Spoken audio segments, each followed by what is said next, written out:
ہو جاتا ہے کہ کون آ رہا ہے، اور اس خوشبو کی بھی کوئی وجہ یقیناً ہوتی ہوگی، اور یہ شخصیات دونوں ایسی ہی ہیں جو وجوہات سے الحمدللہ واقف بھی ہیں. اور جیسے بھی ہم کل بات کر رہے تھے کہ عطر جو ہے وہ معطر کر دیتا ہے، اور خوشبو کا جو سفر ہے وہ کئی صدیاں طے کر دیتی ہے. خیال اور تخیل جو ہے وہ جانے آپ کو کہاں سے کہاں لے جاتا ہے. یہ خوشبو کے بارے میں کہا جاتا ہے.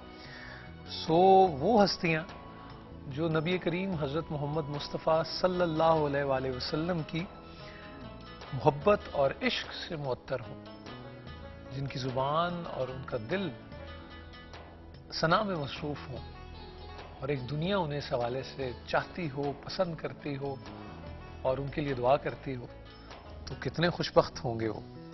آج ہماری بے انتہا خوشبختی ہے، شکر الحمدللہ کہ آج ایک بار پھر ہمارے ساتھ موجود ہیں سید فصیح الدین سہروردی صاحب. السلام علیکم. وعلیکم السلام. آپ خیریت سے؟ جزاک اللہ. آپ کی آپ کا شکریہ. آپ کا بھی شکریہ. اللہ تعالیٰ آپ کو سلامت رکھے. اور میں جب خوشبو کی بات کر رہا تھا تو کیا اچھا ہوتا ہے خواتین حضرات کہ آپ کسی سے ملیں اور پتہ لگے کہ بھئی یہ ان کے بیٹے ہیں. گفتگو بھی بتاتی ہے، انداز بھی بتاتا ہے، افکار بھی بتاتے ہیں، کمیونیکیشن سکلز اور لیول بھی بتاتا ہے. آپ ممتاز عالم دین ہیں اور فقہی علوم پر عبور رکھتے ہیں، لیکن اس سے بڑی بات جو ہے، جو اگر آپ مجھ سے پوچھئے کہ ان کے پاس بیٹھ کر بھی انسان اپنے آپ کو چھوٹا اور کمل محسوس نہیں کرتا. یہ اتنی تھپکیاں اور تھاپیاں دیتے رہتے ہیں اور ایسی کسر اپنے نفس کو بھی ساتھ لگاتے ہیں کہ وہ ہم بھی کچھ شعر ہو جاتے ہیں. مفتی عثمان یار خان صاحب ماشاءاللہ ہمارے ساتھ موجود ہیں. سب بے انتہا شکریہ آپ کی آمد. آپ کی بھی بہت بہت شکریہ. جزاک اللہ خیر. شاہ جی، آج 10 رمضان المبارک، جی 9 روزے گزر گئے، اور آج اگر ہم عشرہ جو پہلا عشرہ جو ہے رحمت کا عشرہ ہے اس جی کا آج آخری سحری ہے، اور پھر مغفرت کا سلسلہ شروع ہو جائے گا. عموماً کیسے تعلق جوڑنا چاہیے؟ آپ کو کیا لگتا ہے؟ آپ کی کیا روٹین ہوتی ہے بالعموم؟ ایک تو آپ بہت مصروف ہوتے ہیں، لیکن جب تنہائی میں کس طرح یاد کرتے ہیں اللہ کو؟ کس طرح اس رحمت کے عشرے سے آپ فائدہ اٹھاتے ہیں؟ میں تو اس سال تو کچھ چینلز پہ کچھ زیادہ ہی مصروف ہو گیا، ورنہ کوشش ہوتی تھی کہ تراویح کے بعد کوئی نوافل پڑھ لوں، قرآن پاک کی تلاوت کر لوں، اور جتنا ہو سکے اللہ اور اس کے رسول کے ذکر میں اپنا وقت گزاروں. اور یہی میں سمجھتا ہوں کہ ایک طریقہ ہے اللہ تبارک و تعالیٰ اور اس کے نبی صلی اللہ علیہ وسلم کی بارگاہ میں حاضری لگوانے کا. سب آخری دن ہے رحمت کے عشرے کا، اور پھر مغرب کے بعد سے وہ ایک مغفرت کا سلسلہ. اگر اس آخری دن کی میں ایک روٹین آپ سے چاہوں کہ جن جن لوگوں نے صبح کام سے اٹھنا ہے، اپنے کاموں میں مصروف ہو جانا ہے، سب اس اخلاق اور ضابطے کو بھی مد نظر رکھنا ہے جس کے متعلق ہم جانتے بھی ہیں، ماننا بھی چاہتے ہیں اور کوشش بھی کرتے ہیں، کیا کہیں گے؟ نحمدہ و نصلی علی رسول الکریم. اما بعد، دیکھیے عبادت کوئی خاص یعنی چیز کا نام نہیں ہے. جسے حضرت نے فرمایا کہ یہ تو چونکہ ایک الگ سے ایک منصب پر ہیں ماشاءاللہ، اور کاروباری اور اس پر نہیں ہے. اللہ رب العزت نے ان کو اس بڑے کام کے لیے چن لیا ہے، اپنے نبی صلی اللہ علیہ وسلم کی حمد و ثنا کے لیے. لیکن دوسرے لحاظ سے جو میں کہوں گا، عبادت صرف مسجد میں بیٹھنے کا نام نہیں ہے، اور نہ یعنی ہزار دانوں کی تسبیح یعنی پڑھنے کا نام ہے، اور نہ زیادہ تلاوت کا نام ہے. بلکہ عبادت جو ہے وہ دنیاوی معاملات، تجارت، صنعت، حرفت، معاشرت اور معیشت، کیونکہ دین کا جو بڑا حصہ ہے وہ معیشت ہے اور معاشرت ہے، تو یہ بھی دین کا ایک حصہ ہے. اب کیا ہے کہ اگر یہ وہاں آج کی جیسے آپ نے فرمایا صبح اٹھتا ہے اور یہ آخری دن کو کام میں لانا چاہتا ہے، تو وہ یہ ہے کہ جس طرح پہلے بھی میں کہہ چکا ہوں اور اس بات کا تکرار کروں گا، وہ یہ ہے کہ جب اس نے اللہ کے حکم کے مطابق حلال چیز کو، کھانے پینے کو چھوڑ دیا ہے، تو اسی طرح یہ حرام چیز کو کیوں نہیں چھوڑ پاتا. اور وہ یہ ہے کہ جب یہ جا رہا ہے حضرت، تو کاروبار کے لیے جا رہا ہے، یہ فیصلہ کر لے کہ میں نے حلال چھوڑ دیا تو آج میں کسی کو دھوکہ نہیں دوں گا، کم نہیں ناپوں گا، خراب چیز نہیں دوں گا، پھل فروٹ ہے، سبزیاں ہیں، اس قسم کی دوسری چیزیں مثال جات ہے، اس میں ملاوٹ نہیں کروں گا، کیونکہ میرے آقا نے فرمایا من غش فلیس منا۔ اس طرح کے جو دوسرے معاملات ہیں یعنی بڑی تیزی کے ساتھ ناقص چیز کو بھیج دینا اور لوگوں کے ساتھ اس طرح برا، اور پھر یعنی بد زبانی، بد کلامی، یہ ساری کی ساری چیزیں، اس کو اگر چھوڑ دے اور فرض نماز جو ہے وہ ادا کرے اور اپنی نظروں کی اور اپنے جسم کی حفاظت کرے، یہ سب سے بڑی عبادت ہے، یعنی بہت بڑی عبادت ہے۔ وہ جو بڑے بزرگ کہتے ہیں کہ دل یار ولتے ہاتھ کار ولتے، وہی والی بات۔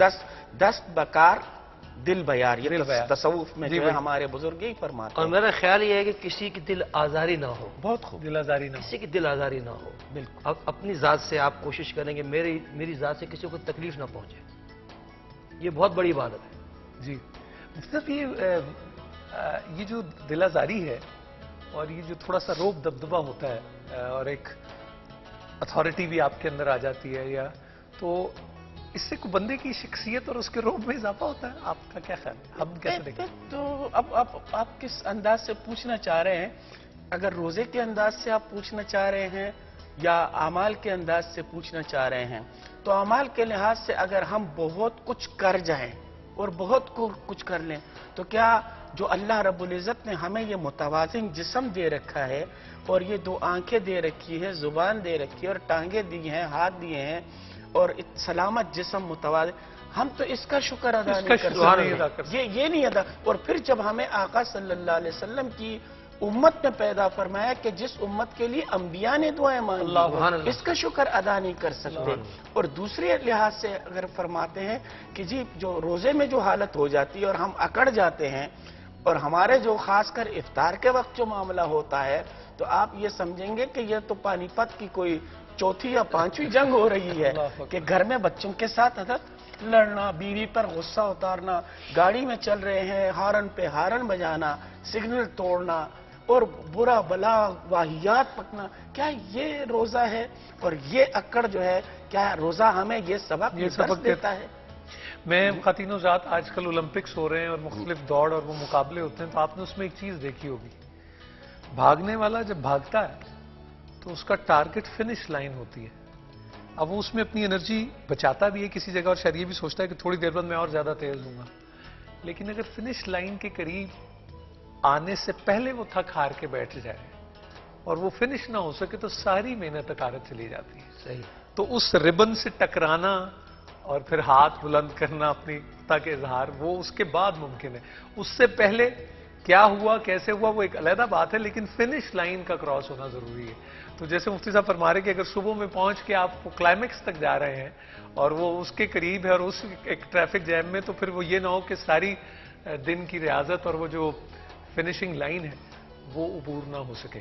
ایک فون کال ہے ہمارے پاس، مریم صاحبہ لاہور سے۔ السلام علیکم۔ وعلیکم السلام، میں مریم بات کر رہی ہوں لاہور سے۔ جی مریم، جیتی رہیے، آپ نے کال کیا، بہت شکریہ۔ جی سر، میں شکریہ کی بات نہیں، پر میں سب سے پہلے آپ سب کو رمضان مبارک کہوں گی، خیر مبارک۔ اور آپ سے یہ کہوں گی کہ آپ کا پروگرام واقعی بہت اچھا ہے، جس سے بہت سبق حاصل ہوتا ہے ہمیں۔ اچھا جی۔ شام کو جو مولانا آتے ہیں وہ اتنے پیار سے سمجھاتے ہیں اور اس انداز سے سمجھاتے ہیں کہ ہر بات ان کی دل میں خود ہی اتر جاتی ہے۔ بالکل ٹھیک۔ ان کو آپ ہماری طرف سے سلام کیجیے گا، اور دوسری بات آپ بھی بہت اچھا پروگرام کرتے ہیں۔ آپ سلامت رہیں، جیتے رہیے بیٹا، آپ جیتے رہیے۔ بس انکل آپ دعا کیجیے کہ اللہ تعالیٰ، اس وقت ہم تھوڑی مشکل میں، آپ دعا کیجیے کہ اللہ تعالیٰ ہماری مشکل دور کر دے، ہو سکتا ہے کہ آپ کے منہ سے نکلی ہو، ہمارے لیے دعا کیجیے۔ آمین آمین۔ آپ کے لیے ایک تحفہ بھی ہے ہمارا، ایک سیل فون کا، اور میں مفتی صاحب سے گزارش کروں گا کہ سر مجھے سیل فون نہیں، مجھے آپ کا جوسر گرائنڈر چاہیے۔ کیا چاہیے جی؟ Juicer grinder. اچھا بیٹا، گزارش یہ کرنی تھی کہ تحفے میں چوائس نہیں ہوتی، تحفہ تو ملتا ہے۔ اور آپ کو ایک اور بات بتاؤں کہ وہ اگر چوائس کرو تو بندہ اس سے بھی چلا جاتا ہے جو مل رہا ہوتا ہے۔ چلے آپ مجھے پھر سیل فون دے دو۔ ٹھیک ہے، جو ہماری وہ مینجمنٹ ٹیم فیصلہ کرتی ہے، دیا اس کے لیے بہت بہت شکریہ۔ آپ جیتے رہیں، سلامت رہیں، دعا کریں کہ وہ سیل فون آپ کے جوسر بلینڈر میں